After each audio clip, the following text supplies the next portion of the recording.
যে দেশটাকে গড়তে চেয়েছিলেন সেই দেশের সমৃদ্ধি দেখার জন্য এখনো অপেক্ষা করে আছেন। পরবর্তী প্রজন্ম, মুক্তিযুদ্ধের প্রজন্মকে প্রশিক্ষিত করছেন, তাদেরকে উৎসাহিত করছেন, এটাই আমাদের জন্য অত্যন্ত গর্বের বিষয়। বান্ডেল থাকলে প্রতি সেনমানিতে টাকা বাঁচবে। বিকাশ সেনমানি বান্ডেল কিনে জিতুন প্রতি লেনদেনে। ৭১-এ আমরা যুদ্ধ করেছি দেশের স্বাধীনতার জন্য, সারা জাতি যুদ্ধ করেছে, ইট ওয়াজ এ পিপলস ওয়ার। কিন্তু আজকে একটি রাজনৈতিক দল বলার চেষ্টা করছে ৭১-এ আমরা ভুল করেছিলাম। কোথায় ছিল তারা? এই গত ১৭ বছরের দুঃশাসনের কালে তারা ছাত্রলীগে, আওয়ামী লীগে ভর্তি হয়ে জীবন রক্ষা করেছে। দিনের ভোট সেবা রাতে হয়েছিল, আগের রাতে ভোট টোট দিয়ে সেরেছিল। এইভাবে নির্বাচনের নামে তারা প্রহসন করেছে। এই কারণে আল্লাহর গজব তাদের উপরে পড়েছে। শেখ হাসিনাকে এইভাবে এখন আবার শুরু হয়েছে এক নতুন সংগ্রাম। ১৭ বছর আমরা সংগ্রাম করলাম জনগণের ভোটাধিকার ফিরে পাওয়ার জন্য। এখন যখন নির্বাচনের দ্বার প্রান্তে আমরা উপনীত, প্রফেসর ইউনূস, তাকে আমরা খুবই সম্মান করি। প্রথম দিকে তিনি নির্বাচন দিতে চান নাই। কিছু কিছু লোক তাকে কুমন্ত্রণা দিয়েছে যে আপনি আজীবন থাকেন কিংবা 10 বছর থাকেন। তারও শখ হয়েছে, মন্দ কি, এইভাবে যদি পতাকা উড়ানো যায়, এয়ার কন্ডিশনের মধ্যে থাকা যায়, প্রতি মাসে বিদেশ সফর করা যায়, আত্মীয় স্বজনকে মন্ত্রী বানানো যায়, উপদেষ্টা বানানো যায়, রাষ্ট্র ক্ষমতায় যে বেহিসাবি কত ধরনের তৎপরতা দেখা যায়, তখন তারও ধারণা ছিল যে এইভাবেই বোধহয় চলবে। কিন্তু 13 মাস অতিবাহিত হওয়ার পর প্রফেসর ইউনূসও উপলব্ধি করেছেন যে এই দেশে সংস্কার করা সম্ভব নয়, একমাত্র রাজনৈতিক দল পারে এই দেশকে ঠিক করতে। ঠিক, তারা এই যে গুটিকতক লোককে বসিয়ে দেওয়া হলো, তাদের পিএইচডি ডিগ্রি থাকতে পারে, জনগণের সাথে কোনো পরিচয় নাই। তারা বাংলাদেশে গ্রাম অঞ্চল দেখে নাই, ধান গাছে তক্ত হয় কিনা জানে না, আমেরিকার থেকে উড়িয়ে নিয়ে এসেছে তাদেরকে। তারা কিভাবে বাংলাদেশের ভাগ্য নির্ধারণ করবে? এদের সহযোগী হয়েছে এখন একটি রাজনৈতিক দল যারা ৭১-এ মুক্তিযুদ্ধের বিরোধিতা করেছিল, ঠিক, যারা ৪৭ সালে পাকিস্তান আন্দোলনের বিরোধিতা করেছিল, সবসময় জনগণের বিপক্ষে তাদের অবস্থান। আজকে তারা বাংলাদেশের ভাগ্য নির্ধারণ করতে চায়। বান্ডেল থাকলে প্রতি সেনমানিতে টাকা বাঁচবে। বিকাশ সেনমানি বান্ডেল কিনে জিতুন প্রতি লেনদেনে। তারা তুলে এনেছে কি পিআর এর অধীনে নির্বাচন হতে হবে। পিআর কি? সংখ্যানুপাতিক নির্বাচন।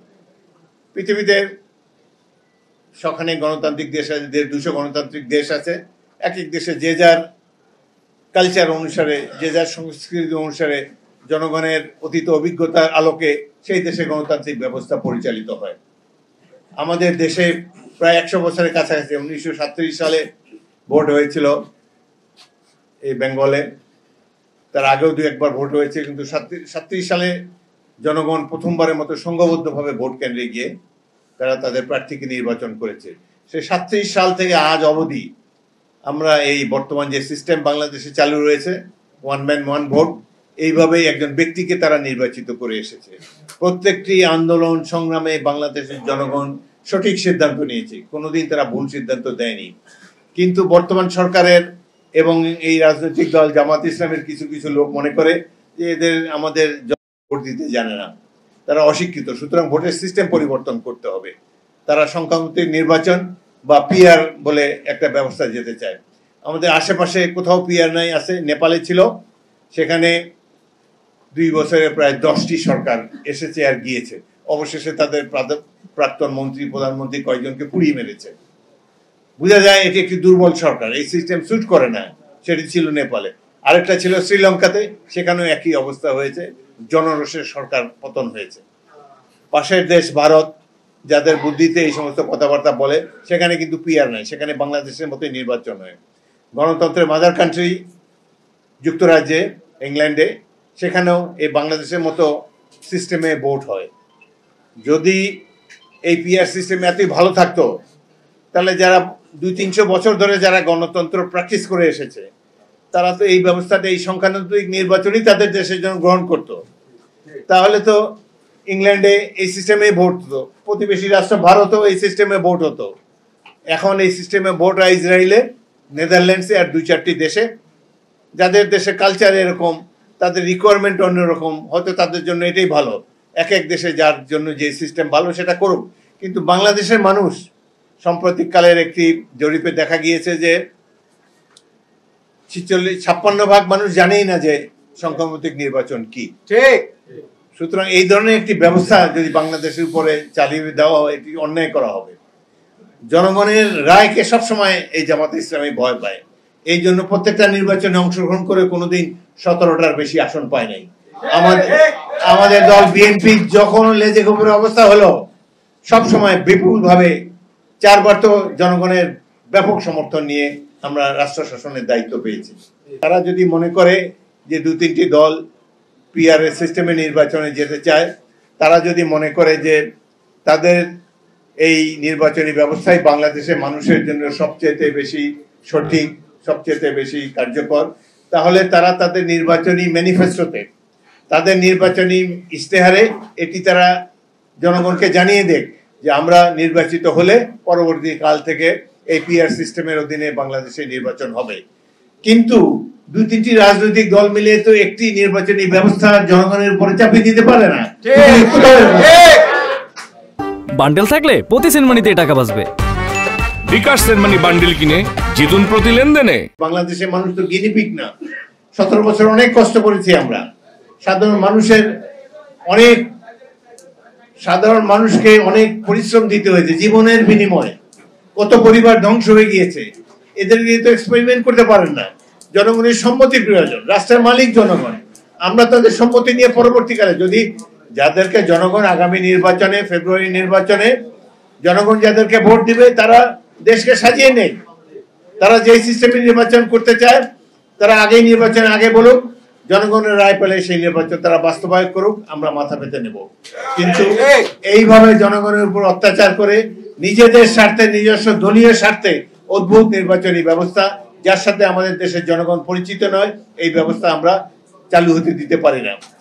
লক্ষ্য করেন একটি দল এনসিপি, তাদেরও আওয়ামী লীগের ওই রোগে ধরেছে।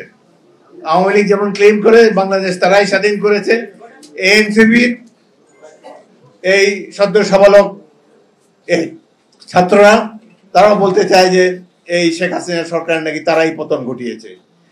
বিএনপির 588 জন সদস্য এই 1.5 মাসের সংগ্রামে জীবন দিয়েছে। এখন তারা মনে করে যে তারাই হলো এই রাষ্ট্রের কর্ণধার, তাদেরই দায়িত্ব এই দেশকে ঠিক করার। কিছুদিন আগে ডাকসু নির্বাচন হলো, এই এনসিপি তো সবাই ছাত্র, তারা ছাত্রদের প্রতিনিধি বলে দাবি করতো, 100 ভোট পায় না ডাকসু নির্বাচনে। এরা এখন এই দেশে বলতে চায় পিআর সিস্টেম না হলে নির্বাচনে হতে দেবো না। আরে অদ্ভুত কথা। এই দেশে মানুষের কোনো মূল্য নাই, জনগণের রায় হবে না, বাংলাদেশ তো টিকে থাকবে অনন্তকাল ধরে ইনশাআল্লাহ। জনগণের কাছে যান, আপনাদের ম্যানিফেস্টোতে বলেন, ইশতেহারে বলেন যে আমরা সংখ্যানুপাতিক নির্বাচন চাই এই দেশে। জনগণ যদি আপনাদেরকে সংখ্যাগরিষ্ঠতা দেয় তাহলে আপনারা এই ব্যবস্থা চালু করেন, আমরা মাথা পেতে নেব। কিন্তু এইভাবে জনগণের উপরে 2-3টি রাজনৈতিক দল ইউরোপ আমেরিকার থেকে আগত বুদ্ধিজীবীদের দ্বারা পরিচালিত হয়ে এই ধরনের সিস্টেম করতে দেওয়া বাংলাদেশের গণতন্ত্রের জন্য অত্যন্ত ক্ষতিকর হবে।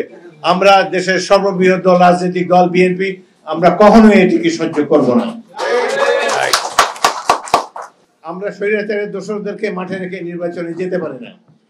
এবং এই যে যারা বলছে যে নির্বাচন হতে দেওয়া হবে না, বিএনপি কোনো দুর্বল দল নাই। কারা নির্বাচন হতে দেবে না ইনশাআল্লাহ আমরা রাজপথে দেখতে চাই। 17 বছর আত্মত্যাগ তো ব্যর্থ হতে পারে না। ওটা তো ওরা আসলেই জানতে পারবে, তাই না? শোনো, টাকা তো চাইছে, 10,000 টাকার শর্ট আছে, বুঝছো? ধন্যবাদ। কত টাকা শর্ট পড়ছে সেটা বল। 10,000 টাকাই শর্ট আছে। আচ্ছা, কেন মাথা ছুঁয়ে বলো। মাথা কি হলো? চুপ করে আসছো কেন? ভণ্ডামি, টাউটামি, জায়গা পাও না তুমি? তুমি কি জীবনে ভালো হবে না? শোনো, ভন্ড আর টাউট বলবা না, আমার ইগোতে লাগে। তুমি ওইটাই ঠিক আছে, ভণ্ডামি টাউটামি মানুষ করে, কিন্তু গার্লফ্রেন্ডের সাথেও এটা কোনো কথা? দেখো মিমি, আমি আগের থেকে অনেক লক্ষ্য হয়ে গেছি, ভালো হয়ে গেছি। পুরোপুরি হইতে পারি নাই, অর্ধেক ভালো তো হয়েছি, 50% ভালো হয়ে গেছি। আগে যদি হইতো আমি তোমার থেকে 20,000 টাকা চাইতাম। এই চুপ।